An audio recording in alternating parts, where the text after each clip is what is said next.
UN security council में 5 permanent देशों के पास आज की डेट में जो वीटो पावर है, इसी के चलते उनकी अहमियत काफी ज्यादा बढ़ जाती है। इसी वजह से उनको दुनिया भर में बाकी देशों द्वारा सम्मान भी मिलता है। लेकिन अभी कुछ ही घंटे पहले इजराइल के प्रधानमंत्री बेंजामिन नेतन्याहू ने यूरोपियन यूनियन में सबसे पावरफुल देश और सिक्योरिटी काउंसिल में परमानेंट मेंबर फ्रांस को ओपन धमकी देकर दुनिया के सभी वेस्टर्न देशों को चौंका दिया है।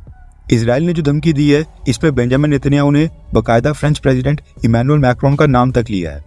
दरअसल पिछले कल फ्रांस ने इजराइल के ऊपर आर्म्स एम्बार्गो यानी कि एक तरह से सैंक्शंस लगाने की मांग कर दी थी।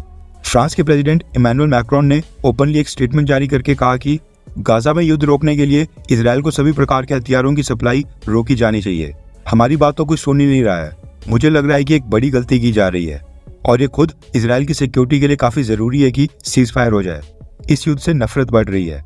हमें लेबनान में वहां पर जो इजराइल दखल दे रहा है, एंटर हो रहा है, उसको रोकना होगा। हम लेबनान को गाजा नहीं बनने दे सकते हैं, इसलिए इजराइल के ऊपर आर्म्स एम्बार्गो लगाया जाना चाहिए। यानी जिस तरह से सिक्योरिटी काउंसिल में बाइंडिंग रेजोल्यूशन लाकर किसी भी देश के ऊपर आर्म्स एम्बार्गो लगाया जाता है, जो दुनिया के सभी देशों को मानना पड़ता है, वैसा कोई स्टेप इजराइल के खिलाफ भी उठाया जाना चाहिए। इमैनुअल मैक्रोन की सरकार ने यहाँ पर खुद तो इजराइल को सभी हथियार रोक दिए हैं, लेकिन वो दुनिया के बाकी देशों से भी अपील कर रहे थे कि इजराइल को हथियार ना भेजे जाएं। फिर क्या था, जैसे ही इमैनुअल मैक्रोन की स्टेटमेंट सामने आई, उसके कुछ ही घंटों के अंदर इजरायली प्रधानमंत्री बेंजामिन नेतन्याहू ने भी एक वीडियो मैसेज रिलीज किया, जिसमें उन्होंने फ्रांस को वार्निंग दी है। इस वीडियो मैसेज में बेंजामिन नेतन्याहू ने कहा कि मैं फ्रेंच प्रेसिडेंट मैक्रोन को एक संदेश देना चाहता हूँ। आज इस समय इजराइल अपने आप को 7 फ्रंट के ऊपर डिफेंड कर रहा है, जो कि मानव सभ्यता के लिए दुश्मन है।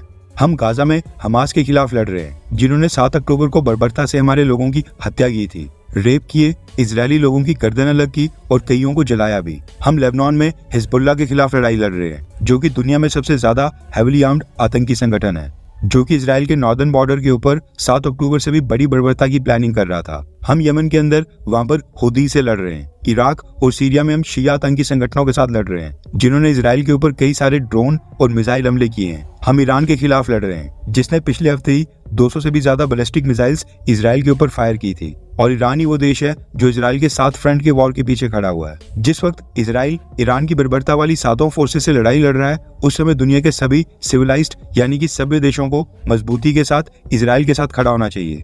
लेकिन इसके बावजूद फ्रेंच प्रेसिडेंट इमैनुअल मैक्रोन और कुछ वेस्टर्न देशों के लीडर्स इजराइल के ऊपर आर्म्स एम्बार्गो लगाने की मांग कर रहे हैं। उन सब लीडर्स को शर्म आनी चाहिए जो इस तरह की मांग कर रहे हैं। क्या आज की डेट में ईरान, हिजबुल्लाह, हुदीस या फिर हमास या फिर अपने और भी किसी प्रॉक्सीज ग्रुप के ऊपर आर्म्स एम्बार्गो लगा रहा है? ऑफ कोर्स नहीं।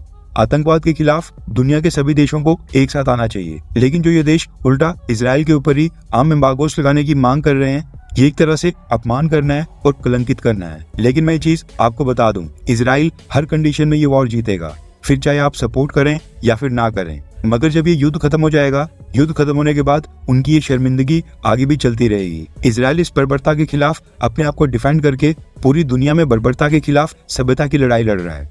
मैं क्लियर कर दूं कि इजराइल तब तक ये लड़ाई लड़ता रहेगा जब तक हम ये युद्ध जीत नहीं जाते हैं। हम ना सिर्फ ये युद्ध अपने लिए लड़ रहे हैं, बल्कि इस पूरी दुनिया की पीस और सिक्योरिटी के लिए लड़ाई लड़ रहे हैं। ये कहना है बेंजामिन नेतन्याहू का।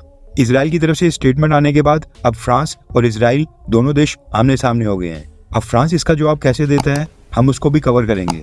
अगर आपने चैनल को सब्सक्राइब नहीं किया तो कर लें।